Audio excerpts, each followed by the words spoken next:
तो पार्टी तो बनती है, और पार्टी इसलिए बनती है, बीजेपी की इसलिए बनती है क्योंकि 300 का आंकड़ा पार हो गया। और जैसे ये 300 का आंकड़ा पार हुआ है, जो सरप्राइज बीजेपी को मिला, तो हमने अपने दर्शकों के लिए एक सरप्राइज प्रोग्राम, ये छोटा सा जो एक सेगमेंट था वो पेश किया। उम्मीद करते हैं आपको पसंद आया होगा। लेकिन हिमांशु जी, 300 का आंकड़ा तो रुझानों में पार कर गए, जबकि अभी करीब 30 सीटें का तो रुझान भी नहीं आए हैं, 33 सीटों के रुझान नहीं आए हैं। तो आप क्या कहते हैं, बीजेपी की पार्टी जबरदस्त तरीके से बनती है? बिल्कुल, बिला शक। और जो सबसे पहले सुषमा स्वराज जी ने कहा था कि अच्छे दिन आने वाले हैं, सुमित्रा ताई 1 लाख से ज्यादा लीड ले गई हैं।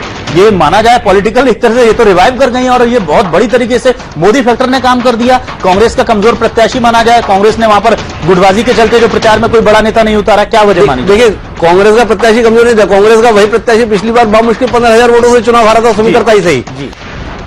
और कमलनाथ समय मध्य प्रदेश छत्तीसगढ़ पर पल पल की जानकारी जुटाते हुए आप देख पा रहे हैं। समय मध्य प्रदेश छत्तीसगढ़ आम आदमी का चैनल, वीवीआईपी का चैनल, ब्यूरोक्रेसी का चैनल, पॉलिटिकल फिगर्स का चैनल, और समय मध्य प्रदेश छत्तीसगढ़ पल पल की जानकारी आप तक पहुंचाते हुए कमलनाथ बैठे हैं। समय मध्य प्रदेश छत्तीसगढ़ पर टकटकी निगाह लगाए हुए हैं। अपना राजनीतिक भविष्य तो उनका तय हो ही रहा है, साथ ही कांग्रेस क्या कुछ कर रही है मध्य प्रदेश में, उस पर भी उनकी निगाह है।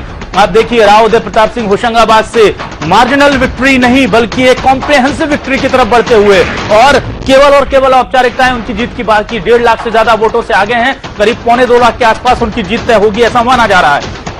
तो होशंगाबाद से राव उदय प्रताप सिंह पिछली बार सांसद थे, लेकिन पिछली बार कांग्रेस से सांसद थे।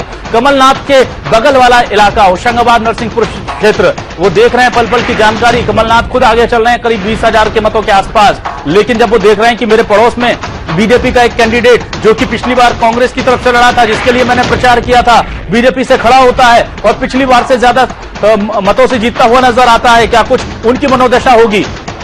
समय मध्य प्रदेश छत्तीसगढ़ पर कमलनाथ की पहली निगाह है। समय मध्य प्रदेश छत्तीसगढ़ पर आम लोगों की पहली निगाह है। बालाघाट से बीजेपी के 1900 से आगे चल रहे हैं भोज सिंह भगत। भोपाल से बीजेपी के आलोक संजर 50,000 से आगे। होशंगाबाद के राव उदय प्रताप सिंह बीजेपी के 1,54,000 से आगे। नई दिल्ली के तो मीनाक्षी लेखी जिस तरह से जानकारी दे रही थी या बात कर रही थी, उन्होंने एक बहुत अच्छी पहलू की तरफ इशारा किया कि न सिर्फ कांग्रेस बल्कि जिन लोगों ने कांग्रेस का साथ दिया वो भी इस बार जनता के कोप भाजन के शिकार होंगे, चाहे वो यूपीए के घटक दल ही क्यों ना हो। देखिए, अजीत सिंह के संदर्भ में वो मूलतः बात करें तो अजीत सिंह को जो सबसे बड़ा खामियाजा उठाना पड़ा है, वो उठाना पड़ा है जो अभी हाल ही में मुजफ्फरनगर में दंगे हुए उसमें।